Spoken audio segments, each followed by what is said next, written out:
Hi, I'm Micki. Hi, I'm Kat. We are Cat and Mouse Astrology. Welcome to the new moon eclipse.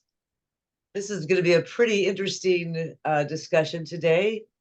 Everybody knows this is coming, but It we've got a new moon Aries eclipse. I think it's going to be pretty interesting. also means that it is the astrological new year because it is the Aries new moon. And I don't know how often we get to start the new year astrologically on an eclipse. And it's maybe concerning. I'm not sure.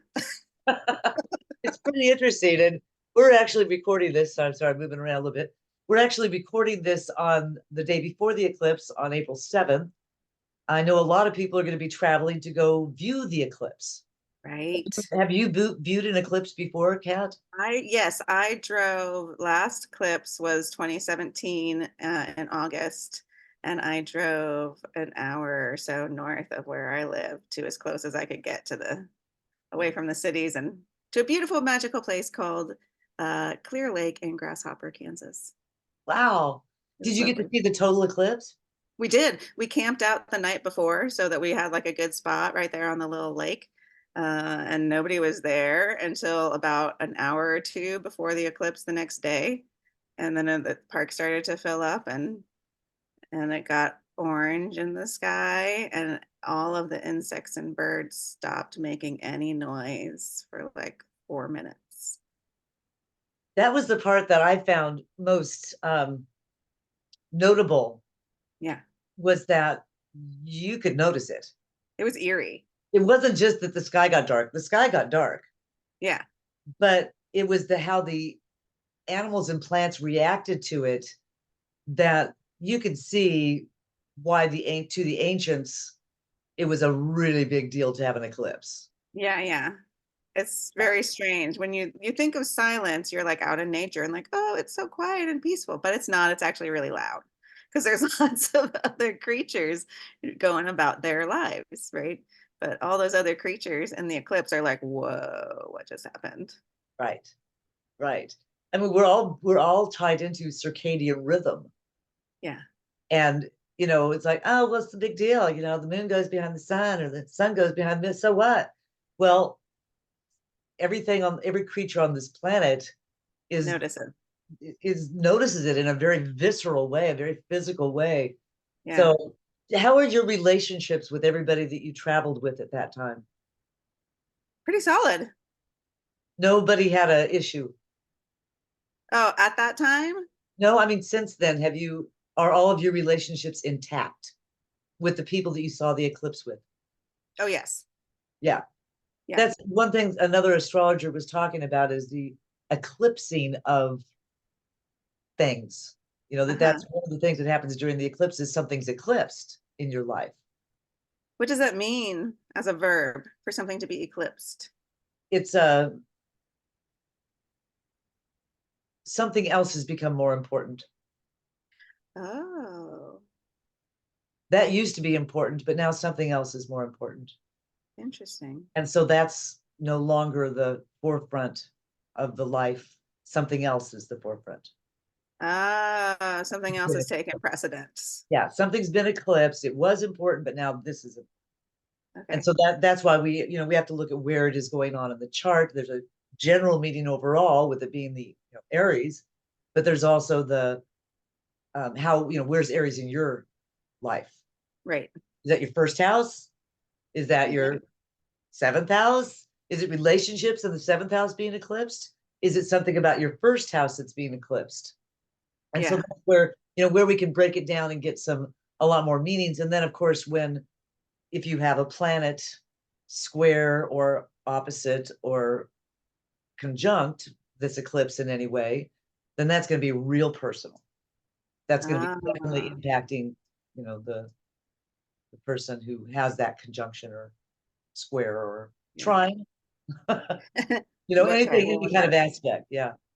So, Last eclipse, that 2017 eclipse was in Leo, right. if anyone needs to remember that. This one is Aries. Yeah. So this one, and like you say, we have this new beginning set up Yeah. because it's a spring new beginning. And then there's something about things being eclipsed that also heralds change. Right.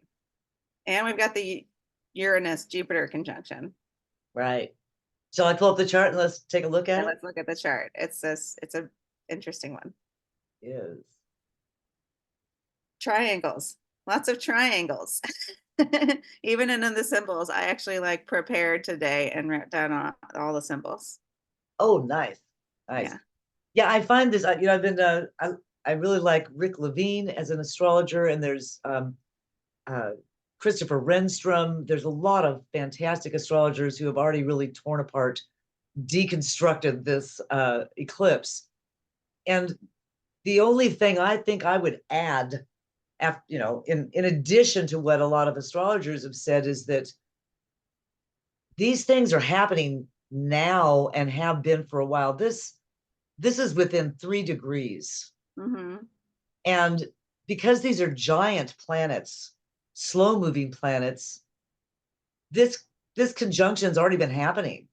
This is happening right now. And the second that it happens, the actual moment that they're exactly conjunct, you know, we're already in the, it's kind of like once you start to get in the water, you're wet.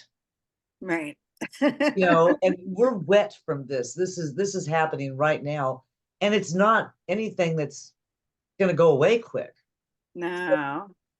You know, I think the one thing that may be confusing is that when we talk about the moment that they actually reach the exact same degrees, they're actually exactly conjunct, is, you know, when we expect something to happen right then, well, no, because that depends on your life and how other things are going on in your chart, right?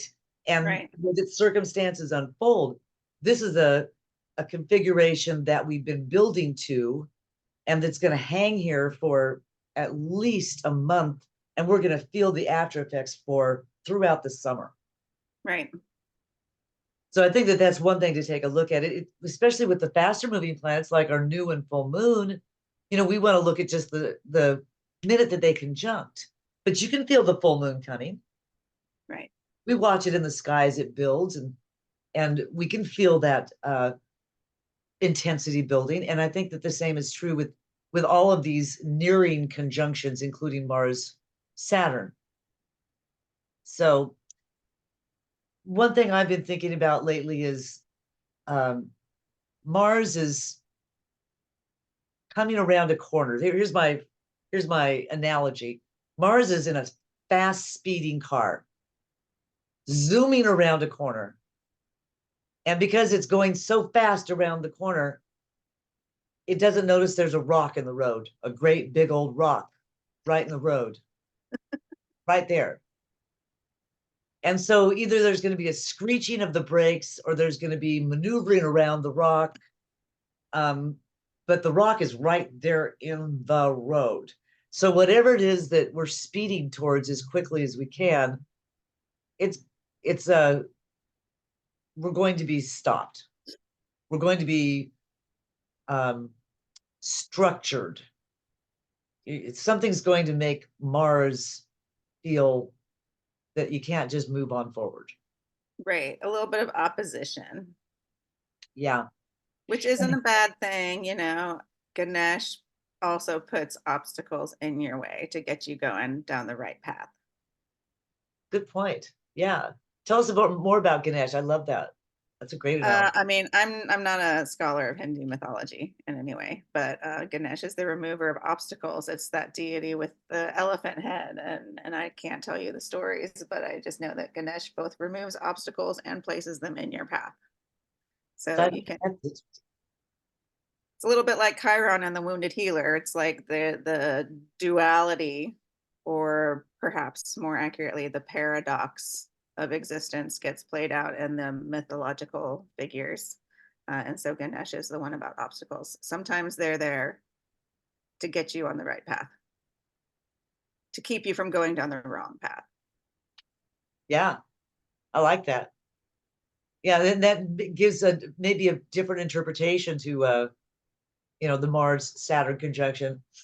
I've always liked Rick Levine's description of, yeah, Mars is the race car. It's the gas in the race car, and that Saturn is the brakes. And if you use them correctly, then you can become a skilled race car driver. Mm-hmm. But I also feel a little bit like, because of Pisces here, Mars and Saturn are both underwater. And Neptune is the ruler of Pisces. And so what's going on is deep spiritual, maybe confusing, maybe uh, unseeable, and especially with the opposition with Black Moon. Ooh, I didn't even see that before. So that's why I feel like we might be speeding towards an obstacle that we're not really aware of, or we're not paying attention. Let's talk about the symbols of Pisces. That's good. Okay. So Mars at 13 degrees Pisces, a lady wrapped in fox fur, which is a fantastic symbol for Mars. Pisces. Saturn at 14 Pisces, an officer drilling his men in a simulated attack. So a military exercise. And Neptune at 28 Pisces, light breaking into many colors as it passes through a prism. Very interesting. Yeah. Yeah, it brings to mind for me Pluto. We have Pluto here at 1 degrees. Yeah. It's just moved into the sign of the people. I hear in Neptune something, prismatic that has to do with the spectrum going everywhere and maybe involving everyone. Right. Pluto's not going to stay in Aquarius. September, October, and November, it's going to be back in Capricorn. Okay. The sign of plutocracy. Ugh. Capricorn, the sign of the governments, and the 20 years that we had with Pluto and Capricorn. I don't know about you, but I'm ready to move in Pluto and Aquarius. Yes. And I just feel this, the woman in fox fur, is that a symbol of these Capricornian billionaires to keep their claws and everything? And is Yeah. Saturn working for the Capricorn billionaires to make sure that this stays the same? Absolutely. Do the capitalist elite, are they using their military power against the people right now? Yes, they are. So we've got, knowing that this is going to go back into Capricorn, and that it's going to be for the 3-month period of time leading up to and including the election in the United States. Boo. And this whole symbolism that we have here, this is a ball of wax, babies. Notice first off, all the planets are on this side, conjunct Right. with all conjunct. Rick Levine said we've got 9 conjunctions, and that is Yeah. weird and unusual. Right. This is a big hairy mess here, and Pluto's an elephant in the room. This is definitely something. It's still at 1 degrees. Still an unexpected thunderstorm. Yeah, so I just have a sense of that I'm going to feel a lot better, let's say a year from now, when Pluto is actually permanently, for 20 years in Aquarius Oh, and such a out real of this Plutonic stuff, right. or Capricornian stuff. So yeah, those symbols are pretty strong. Will you read Neptune one more time? Yes, because Neptune is the key here, I think, in this setup. Light breaking into many colors as it passes through a prism.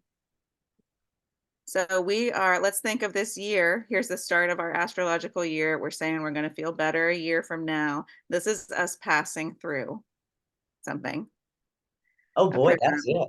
Yeah. And that refraction is both a process of differentiation, light breaking into its different parts, and psychologically speaking, differentiation is a really important process in terms of having healthy relationships. And so there's like this diversification and differentiation. And it's also like the beginning of, we'll see more triangle symbologies through the rest of this chart as we keep going. So, which is like a very stable, sacred symbol, right? Upside down, Right, triangle. right. Yeah. Yeah, it's definitely marking an important moment in time. And again, Pluto is at the point of we've just gone through, from whether it's sidereal or tropical astrology's perspective, we've either just gone through or we're just now going through the Pluto return for the United States, because human beings don't live 240 years, right? But the United States, it's the Pluto return of when the Declaration of Independence was written.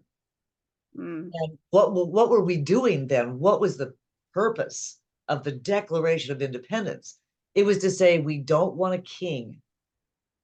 We do not want to be ruled by people who are supposedly divinely from God sent to us. We want to be ruled by the people here in Aquarius.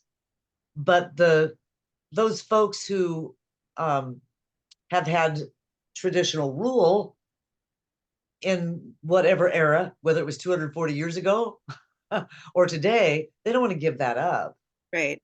So this is something where, and we don't, and as long as they have the power with Pluto in Capricorn, again, we got some change to move through. I think it's really a positive thing to think about the prism, because that again reflects all the people, all of Right. us individually as well as collectively. Right. So that's It's a that's a really cool thing. diversification and a beautification, Yeah, because and rainbows make everything more beautiful. right. So it's also interesting to me that it's Black Moon that's opposite the Mars wrapped in a fox fur and the Saturn ready to, you know, brandish his sword. Right. Because Black Moon is like, you're not really seeing what's going on. You want to hear what Black Moon symbol is? Yeah, what's Black Moon? It's a women's basketball team. Are you kidding me? Seriously? Oh, that's fascinating. So it's like teamwork from the repressed. Yes. Uh-huh. Uh-huh. Well, it's also always been fascinating to me that how can 50% of the population be oppressed? That's always seemed a little weird. I mean, how can that actually work? Well, that has to do with systems and with belief systems, right? This this is And our belief violence. system, and by Violence plays a big role. yeah. Well, you get to wear your fur coat, honey. Let me Yeah. brandish my sword. But there's a change coming. So Yeah. before we come to the moon, let's go ahead and look at the symbols of Jupiter and Uranus, because notice they're in a giant old trine with Black Moon Right. opposite these guys. So what does this mean right here? Right there, that to me is there's power coming from this in a positive configuration with to what is not being recognized by the current power structures and their motivations. Does that make Yeah. sense? It does. It does. So So I let's see think what that, Jupiter and Uranus have to say. yeah, Jupiter and Uranus have the change behind them. What's going Yeah. to change? Okay. I'm so excited for this one. Jupiter at 19 Taurus. Wisps of clouds like wings are streaming across the sky. Well, that's fantastic. Right? Jupiter's like breezy cloud wings and freedom and movement. Okay. Uranus, 21 Taurus, a white dove flying over troubled waters. Ah, nice. Yeah, and you can take that down to the mundane pretty quickly. I don't want to go into the political stuff. There's plenty of astrologers that get into that in some detail, but there have been some very positive things going on in the last few days to address the situation in Gaza. Yes. I don't know what's going to address the situation in Ukraine, um, Yeah. but I think that those brandishing swords to support those who want to wear their fur coats might be in for some trouble. Yes, there are troubled, many troubled waters at There's the some moment. troubled waters here. But Yeah. there's a white dove flying over them, and the cloud is full of wings and support. The Now sky is full of wings and support. I'm sorry, I'm gonna ask you to do it again. Tell us Black Moon again. Women's basketball team. It's basketball team. Oh my God. Did you see that thing? I I just think it's pretty fantastic that, you know, women's basketball came out from underneath the blanket. It's now being, hey, it's actually really good. You should see these players. They're amazing. They are. Amazing. Go They're teamwork. no The teamwork. teamwork of the oppressed. Right. That's very cool. So then I want to come back to the elephant, that Pluto, because it's in a sextile with Neptune and with Venus. Oh. So, Venus isn't conjoined, isn't, in this mix right now, but it's going to come up and it's going to overtake the sun, and we're going to have a Venus conjunction, and Mars is going to come up and overtake the sun. We'll have a Mars conjunction. So, Chiron is conjunct there right now. I'm kind of skirting around the big thing, which is the eclipse and the a new moon, because that Venus isn't really involved except for with Pluto, Uh-huh. right? But I find it, Venus, this has been a Venus story for a while. Venus is not at home in Aries. She just left her home of Pisces. She loves being in Pisces. But in Aries, she becomes more of a tough cookie, like a basketball player. She's in a different realm of beauty in Aries. So the conjunction with, or the connection within 3 degrees with Pluto there in a sextile shows that there's some ease for the Plutonic stuff. Maybe there's a desire there. There's some connection with what people's desires are. What does Venus symbol mean? Venus continues our bird and triangle theme by being a triangle with wings. 4 degrees Aries, a triangle with wings. Oh, wow, that's interesting. It's all about triangles and wings. Right. And isn't that a Pythagorean symbol? I'd have to look it up. Yeah. Yeah, triangle with wings. Somehow that's right. There probably is some symbology to it from some system, but Yeah, that's fascinating. So I'm gonna look that up here when we're done, because that's really interesting. I feel something there. right. When we think about Venus, we're in different signs now, so we're no longer conjunct by sign, but Venus just went over Neptune. Yeah. And did you have any sense of that when it happened? Because that was really, just within the last week. My astrological thing that came in the last week was a clarification on that the last eclipse, which was the full moon in Libra, and the concept of needing to shed things in relationships from that eclipse in Libra as the sign of relationships and connections and balance and stuff. And it was, and at the time I was like, what the fuck am I supposed to let go of in relationships? I don't want to let go of anything. I don't want to let go of any part of my relationships. And then I had this like moment. I was like, girl, you can let go of doubt. Ah, nice. Yeah. Nice. There are things you can let go of, even as you want to like hold on to other things. There's always something you can let go of. And I think doubt was a good one. And Right. maybe that came from Venus and Neptune, Mhm. maybe that's when I had that realization. And they were both, notice that the sextile is both with Neptune, because it's within 3 degrees of Neptune on one side and within 3 degrees of Venus on the other. Yeah. So when they were conjunct, um, this was even closer of a sextile. Sextile means that there is an ease between these two, and yet you have to work for it. Whereas sometimes a trine makes people lackadaisical, lazy, Oh, because because it's so everything easy. just comes so easy. Yeah. Sextile, there's an opportunity, but you're going to have to do something to get there. Uh, So I'm wondering about, again, Pluto moving back into into Capricorn from Aquarius this fall. There's some, and this moment in time being so crucially important for us. This is still within this sextile. That says to me that what it is that we value, our deepest values in Venusian values, have a lot to do with our deep-seated, family and Capricorn, how we feel about the world, also about, the meaning of death and rebirth in general, mm, as it has to do with our values. mm-hmm.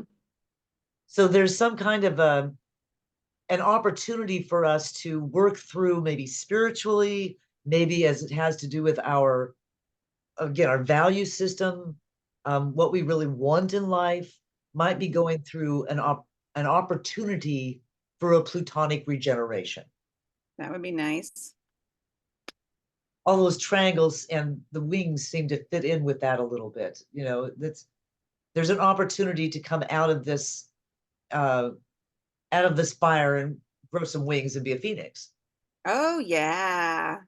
I was just thinking how you have to like burn some shit down first Yeah. in your death and rebirth thing. I was driving through the Flint Hills yesterday, which is like the center of, for people who aren't in Kansas, it's the center of Kansas, and it's goes beyond Kansas, but it has the last remains of the tall grass prairie. And so the prairie gets burned. It's part of the health of the ecosystem and the regeneration of things is that you have to burn things down in order for them to regrow. So all of the destruction of Mars and Saturn is part of this prism the light has to pass through to reach its refracted stage of something more beautiful and renewed. Right. Exactly. And that does really tie back in with this, because, this might not be fun. It's not fun. It's not fun. Things really suck right now. Right. This is an unpleasant thing. And we're not even aware, we may not be fully aware of what it is that's caused this in our own lives. However, we have this opportunity to make this big change, and that may have a lot to do with our um, changing values, because something was burned down. So now we're starting from scratch. Mm-hmm. Start from scratch here. All right, so let's go ahead and hit the moon itself. 19 degrees. Notice all those, and essentially also conjunct the north node. And Chiron. I didn't even realize Chiron was right there before. So that's ridiculous. Okay. So this is absolutely a healing moon, and an eclipse. The Chiron on the eclipse. Chiron on the eclipse at the Aries new moon, which is the start of the astrological new year. So we have this, and astrologers who I've learned from the Sabian symbols from say that this is whatever this symbol is, sets the tone for the whole year. It's the theme for the entire year for the next 365 days. Well, and look at three planets are there, planetes. Three of the wanderers are there, and the north node. And The the north North node Node. is what we're moving towards. The north node is, the positive symbol of the north node is where we should be headed. Right. What is our right fate to go towards? A negative aspect of the north node is it's the gobbling head of the snake. I want it, I want it, I want it. So, but it is, the north node is itself a symbol for a new beginning in Aries. Yeah. And with the new moon, that is itself a symbol of a new beginning. Right. Conjunct Chiron, there's a new healing, a beginning of healing, a new beginning for a healing. And then with the eclipse on top of that, that's where we get to a more complicated symbology, because the eclipse, as we talked about, that is something ends so that something else takes precedent. The king must die, long live the king. That's the saying. Somebody's got to die for somebody else to take their place. And in this situation, what is dying that the new growth can begin? Like you said, burning down the prairie so that the new shoots start coming up. Something has to be ended here in this process for those new shoots to come up in our lives, wherever Aries is in our charts. And of course, Taurus, because that's where the change is taking place, wherever Taurus is in your chart. And it's being driven by whatever's going on here in Pisces. Yeah. Right. So these three things, if if you want to get a deeper, more in detailed look at what's happening for you, explore what's going on in Pisces, Aries, and Taurus, and of course those things that are angular to those. If you have any planets there, do you have anything opposite over here in Virgo? Do you have anything opposite over here in Libra? Do you have anything opposite over here in Scorpio? Because anything opposite will have an impact as well. It's all opposite my cluster of Venus, Pluto, Mars. Yeah. So then you can tell, okay, I'm going to feel this. This is something that's, yeah, and we already are. Already. Okay, so you ready for the Yep. symbol? Okay. 19 Aries, a young girl feeding birds in winter. Read it again. A young girl feeding birds in winter. Yeah. Which to me is a very caregiving, innocent symbol. Absolutely. Well, I'm stuck with the seed thing, because we are at this place where we're talking about you got to burn it, because the seeds require the nitrogen in the soil in order for them to grow. We have to get things down to the nub, prune the trees back so that they'll come back again and regenerate. Yeah. There's something about, well, what do we do before there's enough plant life to keep the birds alive?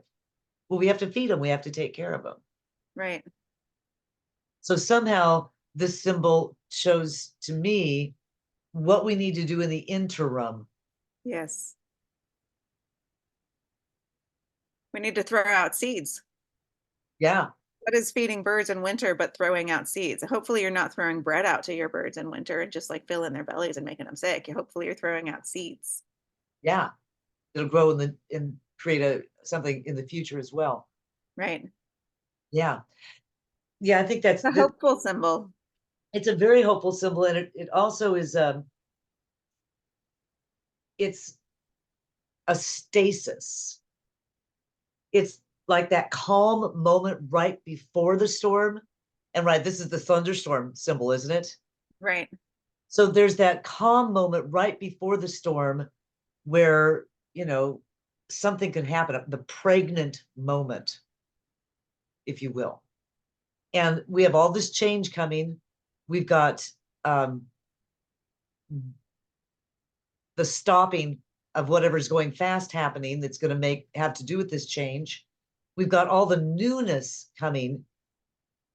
But until it's here, we are in a place where we have to maintain stasis. Yeah. And what I mean by stasis is stability. Right. You have to keep the survival. It's survival. Survival, basic stuff. And that's I've heard other astrologers mention this for other reasons, is that now is not a time to break out of your value system, your process, your goals. Now is not the time to throw in the towel and run off for the woods. Now is the time to stick with it. It feels like this might be making people want to go, oh, never mind. Yeah. But this symbology is saying, keep feeding the birds. Just keep feeding the birds. Give it some time. This isn't ripe yet. Yeah. Not quite ripe yet.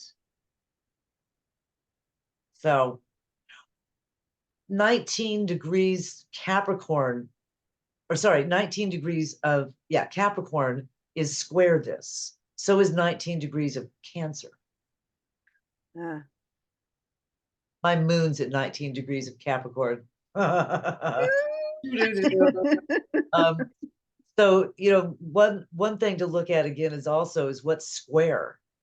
yeah. To show where you're feeling the pressure from this. Yeah. Right? Or actually, uh, uh, the opposite of pressure, tension. Uh-huh. So there's some tension involved. Actually, I'm saying this wrong. It's the tension with our opposition. Tension with oppositions. That's the red line. With a Yeah. square, it's pressure to turn the corner. There's pressure to turn the corner. So, Right. you So know, look at Capricorn, Cancer, 19-degree people. yeah. However, though, this is happening in a trine to my Mercury. Oh, that's sweet. Yeah. Yeah. Yeah. And like you said, we've got a lot of triangles in this. There's Lots a of lot of, triangles. Can I read through the triangles and the wings? do. It's all triangles and wings. Okay. Right. So Aries, a young girl feeding birds in winter. 28 Pisces with Neptune, light breaking into many colors as it passes through a prism. 4 degrees Aries for Venus, a triangle with wings. 19 degrees Taurus, wisps of clouds like wings streaming across the sky. 21 Taurus for Uranus, a white dove flying over troubled waters. There's Yeah, even more rainbow because we didn't talk about Mercury. Oh, did you find it? I What is did. that? Are you seeing it? Yes. Oh, I didn't know if I was showing it to everybody. I was just looking at the symbol. Oh, You're showing it to everybody. a vault nut symbol is used as a religious symbol by adherents of heathenry, Heathenry. Germanic paganism. Heathen. Oh, We didn't get to Mercury though, which is we haven't looked at 24 Mercury. Aries. Okay, It's within 5 degrees of the other things, of the moon and Chiron and North Node and sun and the all eclipse. right, 24 25 Mercury. degrees. Oh, I was completely ignoring Mercury. Tell us Yeah. Mercury. Mercury, a double promise reveals its inner and outer meanings. Oh, Which to me it seems like a rainbow symbol. Something about a double rainbow and the rainbow's promise. say again, one more time. A double promise reveals its inner and outer meaning. Fascinating. That's really interesting. Paradox. Uh-huh. Yeah. I think that So, this eclipse is going to be long felt, I believe. yeah, definitely the next 6 months, but more And so the whole year. A I girl think a feeding whole birds year in because winter. so the lunar eclipse gives us a 6-month window. This gives Yeah. us a year-long window. And like we said, in 6 months, when we're going through our election in the United States, Pluto will be back in Capricorn. So gross. So grossed Right. out. But then it's going to be, when this time next year, we're going to be in a different place. And this symbolism will be able to see the full fruit of this symbolism when we get to, a year from now. We'll probably have a better understanding um, of what this changes. I'm feeling pretty positive about the change because of all the Sabian symbol meanings. Right? All the white doves and wispy cloud-like wings and prisms breaking light into its beautiful different colors. Right. It doesn't mean that it's not, again, it's still a challenge to go through this process, of change. It's Change is hard. change is hard. and then the stopping of whatever it is that we're trying to do, because Mars is our action. So having our actions stopped. And of course, that Mercury is retrograde. Right. I forgot it's Mercury retrograde too. Retrograde. So with Mercury retrograde, and that was, we've got Mercury who's already hit Mars and Venus and Saturn. And then we're going to have another conjunction, but we won't have another conjunction with Mars after this one. So Yeah. I think that that's in May. And so that's not quite so, we won't have the Martian Mercury thing again after this one. Let me see if I can find the date of this Martian Mercurial conjunction. Oh, is it going to happen during the retrograde? It is in May, I believe. Okay. I know I wrote it down. Hang on a second. What was the symbol for Mars again? A lady wrapped in fox fur. Right. Right. So, look, which Mars is being the like elite, willing to sacrifice other things for their own enjoyment and pleasure. Not very Martian, but Cutting the knife. I mean, how else do you get fox furs without slaughtering foxes? all right, exactly. So yeah, Mercury conjoins Chiron, is conjunct with Chiron on April 15th. Oh. It's conjunct with Venus on April 19th. Okay. And it doesn't ever reconnect with Mars again. That Okay. That was on March 20th. Okay. So there's not going to be a final pass of that one. Okay. What is happening on April 15th? Because there's like a economic blockade plan for that day around the world. Mercury is going to conjoin Chiron. Nice. Yes. Send a message. Healing. That's right. The healing. And then on the 19th, Venus. Right. So hopefully we'll be talking about the healing and what we actually value and how to actually embody our values. Because let's be honest, we have not been embodying our values particularly well in recent months. That's just it. That's just it. And certainly not in general as a people. Exactly. That's what I'm talking about. Yeah. Right. And so again, this whole thing is likely to take more, a lot of time to play out. This is something that we're not going to see these changes immediately, but we want to stay focused on what our values are, focused on what our keeping our stasis, keeping things as copacetic as Surviving. we can. Yeah. We're going to focus on surviving. And help others survive, throw out some seeds. Help others survive as well. Right. Throw out some seeds so we can get through this time, because there's hope coming. Yeah. Ultimately, this is hopeful. It is ultimately helpful. And I just like, be the black moon, be a part of the teamwork of the oppressed, to be strong and diversified. That's right. Throw out some seeds. And if you need some seeds, it's there. Yeah. It's there. So hang in there. Changes are coming, and the change will do us good. Right. There is a dove flying over the troubled waters. That's right.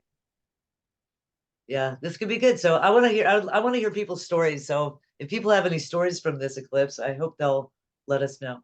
Yeah, that'd be fun. All right. Well, we will see you guys next time. Have a happy New Year. Yeah, have a safe time over this next week. Happy New Year. See you next time.